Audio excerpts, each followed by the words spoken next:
উপজেলার চৌধুরীহাট এলাকা, এই এলাকার যে কোটা বিরোধী বৈষম্য ছাত্র আন্দোলনের ছেলেপেলেরা দুর্নীতি বিরোধী একটি অভিযানে নেমেছে। তারা আসলে দুর্নীতির প্রতিবাদ করছে, দুর্নীতির বিরুদ্ধে এই এলাকার যে দুর্নীতির বিরুদ্ধে স্কুল কলেজে বিভিন্ন এলাকার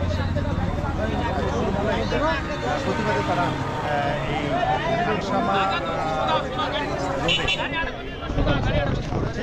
এই প্রতিবাদ সমাবেশে আসলে স্থানীয় এলাকার লোকজন, গণ্যমান্য ব্যক্তি এবং স্কুল কলেজের শিক্ষক তারা সবাই অংশগ্রহণ করেছে। আমরা দেখতে পাচ্ছি যে এই যে চৌধুরীহাট বীরগঞ্জ উপজেলার যে চৌধুরীহাট এলাকাটি,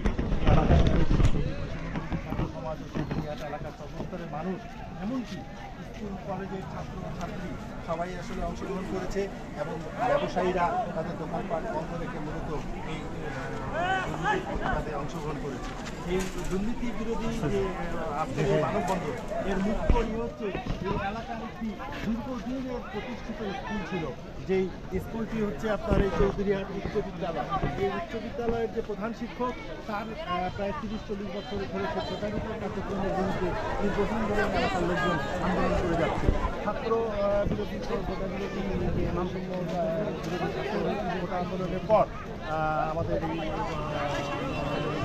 নব্য সরকারের যে যাত্রা, এই যাত্রার পর থেকেই এই প্রধান শিক্ষক তার স্কুল কলেজের সকল ফাইল পত্র, টাকা পয়সা সব কিছু নিয়ে পালিয়ে গেছে। এরকম আরও বিভিন্ন অনিয়মের বিরুদ্ধে এই এলাকার লোকজনেরা আন্দোলনে নেমেছে। আপনারা দেখছেন যে এই এলাকার যে ছোটো বাচ্চা, ছোটো ছোটো ছেলেপেলেরা এবং বিভিন্ন বয়সী শিশু কিশোর থেকে শুরু করে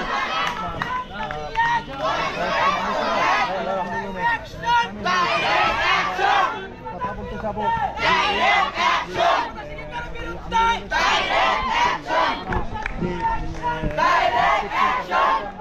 কথা বলতে যাবো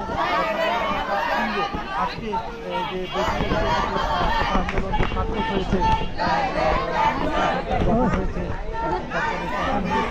আমরা যাদেরকে তাদের ভাষায় যে স্বৈরাচারী সরকারের যে পতন হয়েছে, এই পতনের পরে এই আন্দোলনের জন্য রাস্তায় কেন নামতে হয়েছে আবারও? এই রাস্তায় নামার কারণটা কি? কারণ ইতিমধ্যেই অনেক প্রতিষ্ঠানের ইয়েদেরকে প্রত্যাহার করে নেওয়া হয়েছে। আর আজকে এই রাস্তায় নামার কারণটা কি? এই কারণ হিসাবে আমরা এই এখন বর্তমানে যে আন্দোলনে রয়েছে, এই ইউনিয়নের যিনি চেয়ারম্যান তিনি এখানে উপস্থিত হয়েছেন। আমরা তার কাছ থেকে তার মুখ দিয়ে কিছু শুনতে চাই যে এই আন্দোলনের কারণ কি। আচ্ছা, এখন তো এই কোটা বিরোধী ছাত্র আন্দোলনের কারণে দেশ আজকে স্বাধীন হয়েছে বলা যায় নিশ্চিতভাবে। তো আজকে আপনারা আবার এতদিন পরে এই রাস্তায় নেমেছেন, কার বিরুদ্ধে, কি জন্য রাস্তায় নেমেছেন? বিসমিল্লাহির রহমানির রহিম। আসসালামু আলাইকুম। আমরা 1971 সালে দেশ স্বাধীন করেছি। পাশাপাশি 2024 সালে বৈষম্য ছাত্র আন্দোলনের ব্যানারে সর্বস্তরের জনগণ, সাংবাদিক, রাজনৈতিক ব্যক্তিবর্গ সকলে মিলে আবারও একবার 2024 সালে আমরা বাংলাদেশকে স্বাধীন করেছি। আমরা এতদিন কথা বলতে পারি নাই। 17 বছর আমাদের বাঘ উত্তর করে রেখেছিল, আমরা ঘুমাতে পারি নাই, আমাদের বিরুদ্ধে স্ট্যাম্পগুলো চালা হয়েছিল। আমরা আজকে সময় পেয়েছি 5 আগস্টের পর এই দুর্নীতিবাজ আব্দুর রহমান প্রধান শিক্ষক এবং আওয়ামী লীগের নেতা জিয়াউর রহমান, জিয়া সাবেক সভাপতি, তার যে 86 লক্ষ টাকার দুর্নীতি আছে, এই দুর্নীতির বিরুদ্ধে আমরা সোচ্চার হয়েছি। শুধু দুর্নীতির বিরুদ্ধে আমরা আসছি, তারা যদি আমাদেরকে হিসাবপাতি দিতে চায়, হিসাবপাতি দেয়, আমরা হিসাবপাতি কমিটি পর্যন্ত আমরা নেব, আমাদের কোনো আপত্তি নাই। হিসাবপাতি দিতে না পারলে অবশ্যই কোষা করে টাকা জমা দিতে হবে, না হলে প্রধান শিক্ষককে এইখান থেকে পদত্যাগ করে যেতে হবে ইনশাআল্লাহ। দফা 1 দাবি 1, দফা 1 দাবি 1। বিরুদ্ধে যে অভিযোগ বা এলাকার দুর্নীতির বিরুদ্ধে যে আপনারা আজকে মানববন্ধন করছেন, হ্যাঁ, এই ব্যাপারে আপনার কি, মানে আপনি এই ব্যাপারে উনি যেটা বলতেছে সেটা আমিও বলতে চাই। এই লোকটা আসলে আগেও 2বার হয়েছিল, 3বার হলো, বুঝছেন তো? 3বার করার পর আমরা আসলে আমার কাছে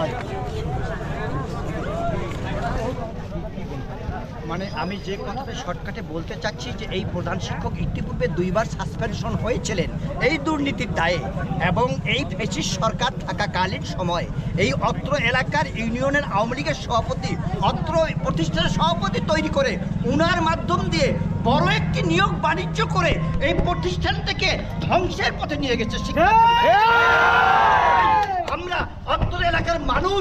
সোচ্চার হয়েছি এবং অত্র এলাকার সকল শিক্ষা প্রতিষ্ঠানের শিক্ষার্থী, শিক্ষক, কর্মচারী, সকল শ্রমপেশার মানুষ ঐক্যবদ্ধ করে গড়ে তুলছি।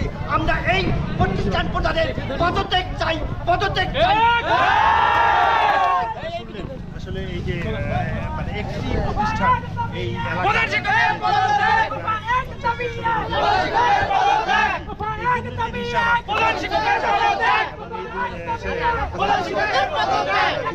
হয়েছিল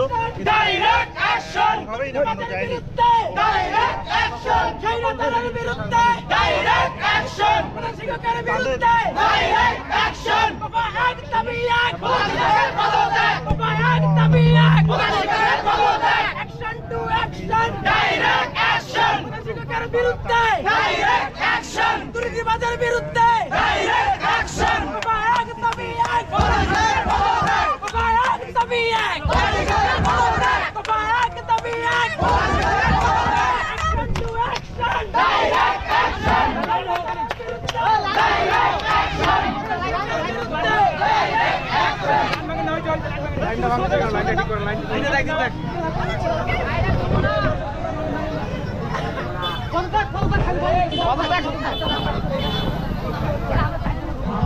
ওইখানকার এলা